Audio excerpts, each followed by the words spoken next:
football, Steven Gerrard, le capitaine éternel, tire sa révérence. La légende de Liverpool, installée aux États-Unis depuis 18 mois, a annoncé sa retraite sportive. Il se destine à une probable carrière d'entraîneur. Il ne marchera jamais seul. Steven Gerrard, qui vient de prendre sa retraite à 36 ans, restera pour toujours le capitaine légendaire de Liverpool, au dévouement exceptionnel sur le terrain et à son club, avec en point d'orgue la renversante finale de la Ligue des Champions 2005.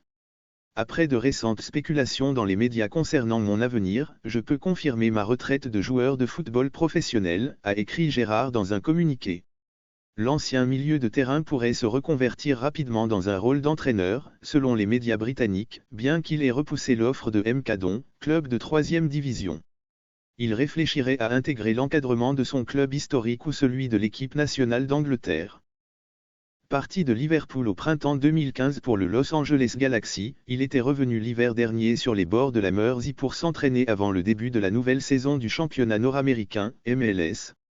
Hormis cet épilogue américain, c'est l'histoire d'une fidélité rare à un club, dans la lignée des Baresi, Maldini, Giggs, Scholes, Puyol, Xavi, Totti. Gerrard a joué 17 saisons chez les Reds, 1998 à 2015, dont il est le seul à figurer à la fois dans le top 5 des joueurs les plus assidus, 710 matchs, et dans celui des meilleurs buteurs, 186 réalisations.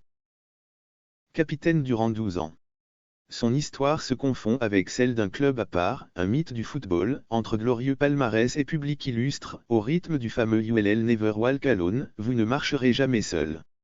Car, Stevie G, né à Wheaston, dans la banlieue de Liverpool, est arrivé à 8 ans au club, juste après le drame d'Hillsborough, en 1989, qui a emporté son cousin de 10 ans, présent parmi les 96 victimes piétinées dans une tribune du stade de Sheffield. Gerrard, c'est aussi le plus long capitanat du club, 12 ans, un rôle dans lequel il s'est pleinement investi.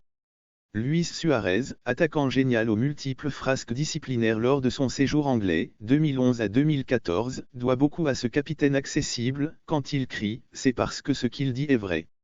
Il m'a beaucoup aidé dans ma carrière. À jamais capitaine. En octobre 2015, après son départ, Gerrard envoyait un SMS de félicitations à Mamadou Sakho qui, en l'absence des deux premiers capitaines, enfilait le brassard du club pour la première fois. Grand capitaine et grand joueur, milieu de terrain et milieu tout-terrain, parangon du joueur box-to-box, de surface à surface, par sa générosité, ce gendre idéal, aux coupes de cheveux sages, a évolué partout, récupérateur, relayeur, meneur, attaquant de soutien, voire ailier ou latéral. Il marque beaucoup de la tête et sait autant éclairer le jeu que hacher celui de l'adversaire. C'est l'un des rares joueurs qui a une superbe technique, qui est doué avec la balle, mais qui y mélange des qualités de combat, a loué Zinedine Zidane, grand admirateur du joueur anglais. L'incroyable soirée d'Istanbul. Steven Gerrard est certainement mon plus cher ennemi, celui qui a fait de moi un meilleur entraîneur, lui a même rendu hommage José Mourinho, qui a plusieurs fois échoué à l'enrôler à Chelsea. Et si l'emblématique numéro 8 est entré dans les cœurs de l'Armée rouge, c'est moins pour son triplé contre Everton, 3-0, dans le derby de la Mersey en 2012, que pour l'incroyable soirée d'Istanbul, ce 25 mai 2005. Il restera comme le grand homme d'une des finales les plus mémorables de la Ligue des Champions. Liverpool est mené 3-0 à la mi-temps par l'AC Milan.